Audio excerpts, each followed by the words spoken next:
is Chris Sanchez, and I am a TransLatino, and I'm an educator, and I'm a husband, I'm a son, I'm a sibling, I'm a nephew, you name it. I'm currently living in Los Angeles, born and raised in Mexico. I think that it was probably when I was 4 or 5. I remember my mom, putting dresses on me, and I'm like, I don't like this, and crying, and making a berrinche out of it.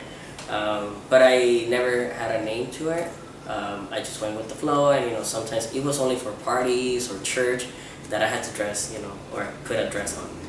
For the most part, I was just wearing like jeans, sweats, t-shirts, and that was fine. That was acceptable, within the family, some reunions. And it's funny because everybody knew, and they tell me today, like, yeah, we knew that you were different, and that was okay. But I knew that there was something wrong. I feel like once I hit puberty, that was when I'm like, okay, what's going on with me, And then I went to school, and that's when they separated, boys and girls. And I'm like, why am I with these girls? I felt a little uncomfortable, like if I was in a space or invading their space. I came out when I was 14 the first time. I was forced to come out. In the sense that my sister saw me and she's like, hey, what's going on? You need to talk to my dad, or I'll talk to him. I'm like, okay, fine, I have to talk to him. But I'm like, what am I gonna talk about? Because I don't feel like I did anything wrong. So it was difficult for me. So I'm like, okay, I'm just gonna make them happy and just try, to make peace with my own family. And he said, one thing that I can tell you is like I don't really care, what's gonna happen. It's just that I just want you to be happy. And if I tell you not to see this person, you're still gonna see, her at the end of the day. So I'd rather be honest and know that you're gonna be fine, and make sure that you're gonna be safe. Those were his words, and after that we never talked about it. So for me, that was his approval. And I felt like, hey, you know what? I'm not doing anything wrong.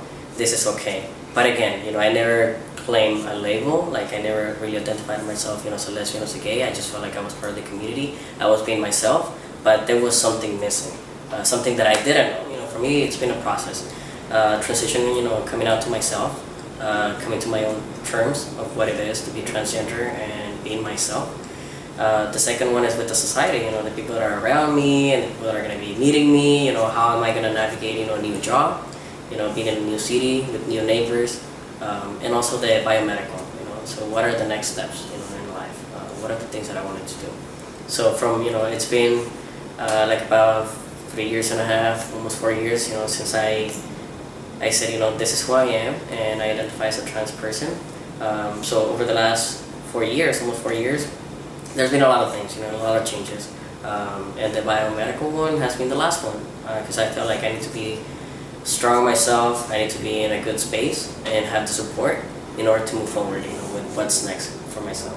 I'm very proud of the person that I am, and I feel like I do embrace it, because I picked some of the things that I had to do as a female person in the daily life, just given the fact that, let's say for example, there's a lot of machismo out there. So when I'm in spaces that's happening all the time, I feel like I'm the one that is breaking that. It's like, hey, let's look at it in a different way. And I feel like I also use my privilege, because I know that I'm very privileged, by carrying this male identity and presenting in some spaces, especially at work, where most of the males, they're trying to take over the conversation, or just dominating some conversations or some projects. And me giving the opportunity to other female or other genders in the room also helps, that. So I feel like I play my coin, depending on the situation. I also feel like for us, at least with the trans community, you have to be safe. So there's some spaces where you can be open about it, and there's some spaces where you have to choose not to, in order to be safe yourself and then the people that are around you. That's an interesting conversation with my friends, because my partner and I would talk about this, like how it used to be for us when we used to hold hands, at the mall, the looks that we used to get, what people will say. And now today, like people don't have, they don't even look at us twice. It's just very normal. You're walking, you're fitting the normal, for these people. So again, for me, this is who I am at the moment. I don't know what's gonna happen in 10 years. I don't know how I'm gonna be, identifying myself in 5 years from now. What I know is that today I'm very happy with the person that I am, and I do identify as a trans man.